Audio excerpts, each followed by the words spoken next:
Hi, I'm Jason Herlings. I'm an associate professor of Japanese here at Grand Valley State University, and I'm here to talk with a student about the Critical Language Scholarship, or CLS. CLS started in 2006 and is overseen by the State Department. It's designed to train students in the study of foreign languages deemed important for national security, such as Chinese, Japanese, Arabic, Hindi, Portuguese, Russian, Punjabi, Turkish, Urdu, Swahili, and a lot more. It's an extremely prestigious scholarship. To date, at least 10 Grand Valley students have been awarded the CLS for study abroad, and the vast majority of them have learned Arabic. Those who are interested in pursuing intensive Chinese and Japanese study, though, must have 2 years of language study under their belt before they participate in this program. With me today is senior Angel Vista, who received a scholarship to study in Japan during the summer of 2019. Angel, how did you first hear about the Critical Language Scholarship? I heard about it from Elizabeth Lambert from the Office of Fellowships. She has a repertoire of all the scholarships like Gilman, Critical Languages, and Fulbright, and I went to her wanting to go back to Asia, and she handed me the Critical Languages Scholarship. So. Right, what was the application like? It was pretty standard scholarship application, I think. Essays, personal statement, essays kind of directed at like, why do you think you'd be a good fit? How do you feel about the language and the culture that you're applying for? And so, as far as the program itself, what was involved in that? the program was 8 weeks in Okayama, Japan, at Okayama University. It involved like a homestay, language partners, intensive classrooms, so 20 to 25 hours. Every week? Yes. Wow. Yep, in a class, and then cultural activities like excursions outside of it too.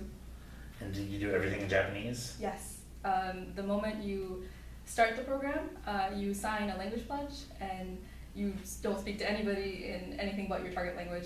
So. Wow. And the homestay, was that for the entire 8 weeks? No, the homestay was a little bit, because Okayama was, this is the first time they've hosted the Critical Languages Scholarship, so we got homestay families, but we only stayed with them on the weekends. So, and went on excursions, so it was more like we stayed in the dorm and then we'd go visit them and then do outings and then come back. Yeah, what was your homestay family like? Amazing. They were a family of 3, so mom, dad, and little girl Kiho. And we went to a lot of interesting places together. We went to caves, like waterfalls, even took me to a Radwimps concert. So Wow. It was a great time. And so for classes, was it all language class, or did you have a culture class? Anything else? It was a mix. So sure, it's different for every language, but for Japanese, there's like different aspects of the language. So speaking, listening, kanji, and so we had different classes for that stuff. And then we also had a culture class that was related to the excursions that we were doing in the week. So we'd have a culture class, and then later in the week we'd go on an excursion that was related to the culture class. Nice. So it seems like a totally immersive experience.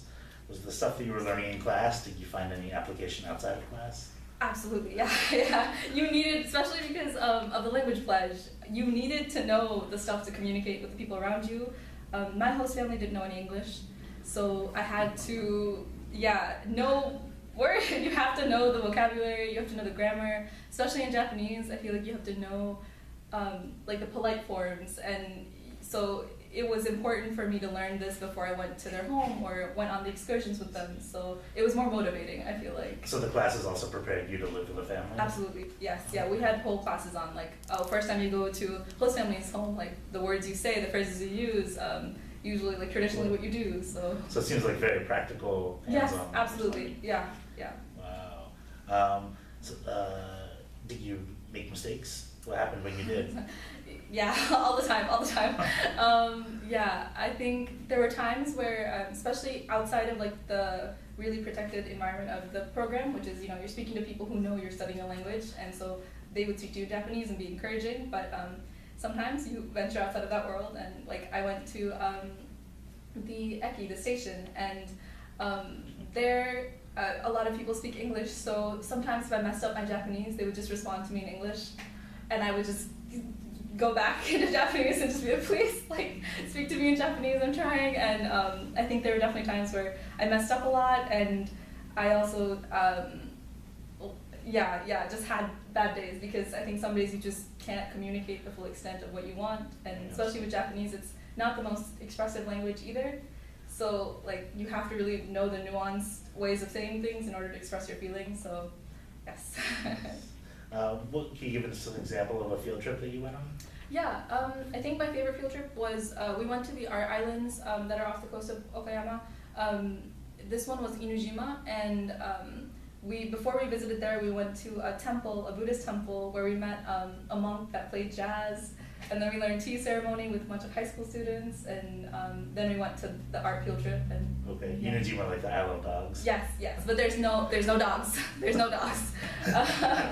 It's called the Isle of Dogs, but yeah, it was a really good time. Nice.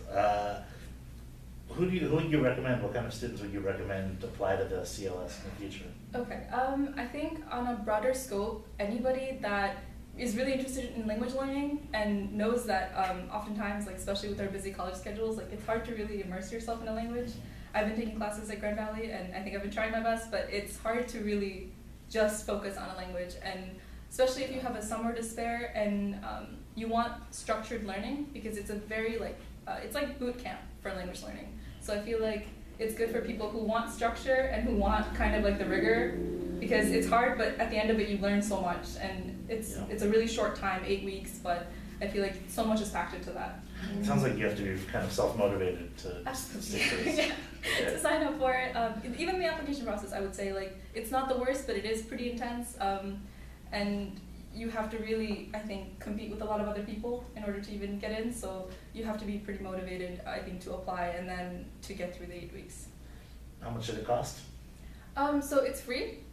They pay for housing, they give you a stipend, airfare, everything like that. I do recommend that you take like extra money for traveling or like eating out and stuff like that, because there are things that I feel like aren't always factored into the stipend, and like health issues or any emergencies. So I would recommend taking like at least $1,000 with me.